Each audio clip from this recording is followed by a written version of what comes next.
సమావేశాలు రెండో రోజు కొనసాగుతున్నాయని ఇవాళ సమావేశాల్లో ప్రశ్నోత్తరాలు జరుగుతున్నాయని ఈ సందర్భంగా తెలంగాణ ఆర్టీసీ అంశంపై వాడివేడి చర్చ జరిగింది.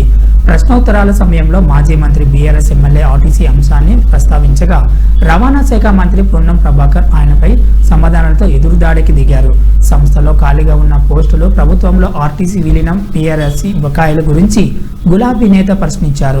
అదేవిధంగా ఆర్టీసీ కార్మిక సంఘాలను ఎప్పటిలాగా పునరుద్ధరించాలని అడిగారు. దీనికి సమాధానం ఇచ్చే సమయంలో మంత్రి పొన్నం ప్రభాకర్ గత ప్రభుత్వంపై టీఆర్ఎస్ నేతలపై తీవ్రంగా విరుచుకుపడ్డారు. ఆర్టీసీ కార్మికులపై ఆ పార్టీ నేతలు ముసలి కన్నీరు కారుస్తున్నారని విమర్శించారు. ఆర్టీసీ కార్మికులు 50 రోజులు సమ్మె చేసిన గతంలో పట్టించుకోలేదని మండిపడ్డారు. సమ్మె సమయంలో ఖమ్మంలో కార్మికుడు ఆత్మహత్య చేసుకున్నాడని, అయినా గత ప్రభుత్వం పట్టించుకోలేదని ధ్వజమెత్తారు. ఎన్నికల ముందు ఆదరాబాదరగా ప్రభుత్వం విలీనం చేశారని ఆరోపించారు. ఉద్యోగాలకు సంబంధించి అడుగుతా ఉన్నారు. 3035 మంది ఉద్యోగులకు నియామకం. అవును అధ్యక్ష, ఆర్టీసీ వాళ్ళందరికీ ధన్యవాదాలు చెప్తా ఉన్నా. పని భారం పెరిగిన మాట వాస్తవం, కానీ వాళ్ళందరికీ డబుల్ పేమెంట్ ఇస్తాను అధ్యక్ష. పంపిణీలో జాప్యం జరుగుతుండొచ్చు, తప్పకుండా ఈ వేదిక ద్వారా, ఈ సభ ద్వారా ఇప్పటికే ప్రభుత్వం 80 కోట్లు ఇచ్చింది, మిగతా కూడా ఇస్తామనే మాట మనం చేస్తా ఉన్నా. ఇక వెళ్ళి దీని గురించి మాట్లాడతారు, ముసలి కన్నీరు కాలుస్తారు. నిజంగా ఆర్టీసీ కార్మికులకు ముందు చిత్తశుద్ధి ఉంటే 10 సంవత్సరాలుగా ఆర్టీసీని ఎందుకు చంపే ప్రయత్నం చేశారు? ఆర్టీసీని మొత్తంగా ఆస్తులను వాళ్ళ సంస్థలో ఉన్నటువంటి వాళ్ళ పార్టీ నాయకులకు అప్పనంగా అప్పచెప్పినటువంటి పరిస్థితి కాదు అధ్యక్ష.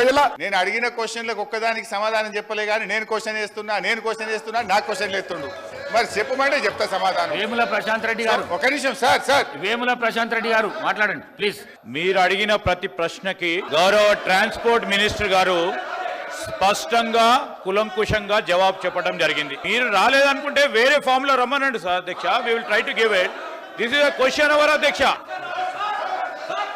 పూనమనేని సాంబశివరావు గారు, 50 రోజుల పాటు జరిగే సమ్మె కాలంలో ఖమ్మంలో ఒక డ్రైవర్ ఖమ్మంలో ఆత్మహత్య చేసుకున్నాడు. ఆర్టీసీ సంఘాలను రద్దు చేసి వాళ్ళకి మాట్లాడే హక్కు లేకుండా కార్మికులకు ఇవాళ అడుక్కు తినేవారిలాగా వారికి ఏదైనా సమస్య వస్తే మాట్లాడే హక్కడానికి ఏది లేని పరిస్థితులు కల్పించబడ్డాయి అధ్యక్ష. ఆనాడు వారు చేసిన తప్పుల్ని ఈ కొత్త ప్రభుత్వం సరిదిద్దాలి. హౌస్ నడపడానికి సహకరించమని కోరుతా ఉన్నాము. నేను స్పెసిఫిక్ గా హరీష్ రావు గారు రూల్ అడిగారు కనుక రూల్ చెప్తా ఉన్నాను. నేను వారికి ఇంకేవైనా ప్రశ్నలు ఉంటే డిఫరెంట్ ఫామ్ ద్వారా మీ దగ్గరికి తీసుకురమండి. You allow sir, our minister will answer. Sridhar Babu గారి వ్యాఖ్యలు దయ్యాలు వేదాలు వల్లించినట్టున్నాయి. చాలా సందర్భాల్లో కూడా స్పష్టంగా ఇదే శ్రీధర్ బాబు గారు, బట్టి గారు, మేము ఎల్ఏ మినిస్టర్ అన్నప్పుడు క్వశ్చన్ అవర్ లో సరైన సమాధానం రాలేదని మీరే అనేక సార్లు ఈ సభలో వాకౌట్ చేసిపోయారు. ఇందులో సిగ్నేటరీ కాకపోయినా మీరు సాంబశివరావు గారికి అవకాశం ఇస్తారు. అక్కడ సభా సమయం వృధా కాదు. మాకు సరైన సమాధానం రాలేదని మేము అడుగుతామంటే మా గొంతు నొక్కడానికి మాత్రం సభా సమయం మీకు అడ్డం వస్తున్నది. అయితే అధ్యక్ష, గౌరవనీయ మంత్రివర్యులు, గౌరవ ముఖ్యమంత్రి గారు, స్పీకర్ సార్, హరీష్ రావు గారు కార్మికుల తరఫున కొట్లాడే కమ్యూనిస్టు పార్టీ ఈ సభలో వాళ్ళ తరఫున మాట్లాడడానికి అడిగితే మీరు వాళ్ళకు అవకాశం ఇచ్చిండ్రు. ఈ ప్రభుత్వానికి ఏదైనా వాళ్ళ సూచనలు ఉపయోగపడితే ఆ సమస్యల్ని పరిష్కరించాలి అనే ఉద్దేశంతో మీరు సాంబశివరావు గారికి అవకాశం ఇచ్చిండ్రు.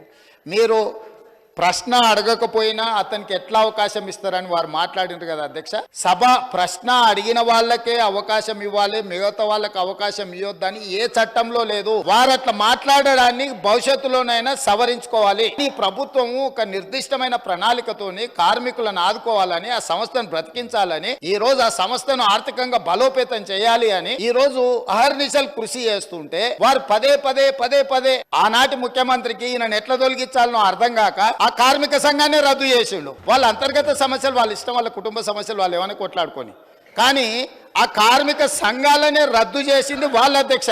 అట్లాంటిది ఇప్పుడు మళ్ళీ మొదటికి వచ్చి పాత తప్పులన్నీ కప్పిపుచ్చుకో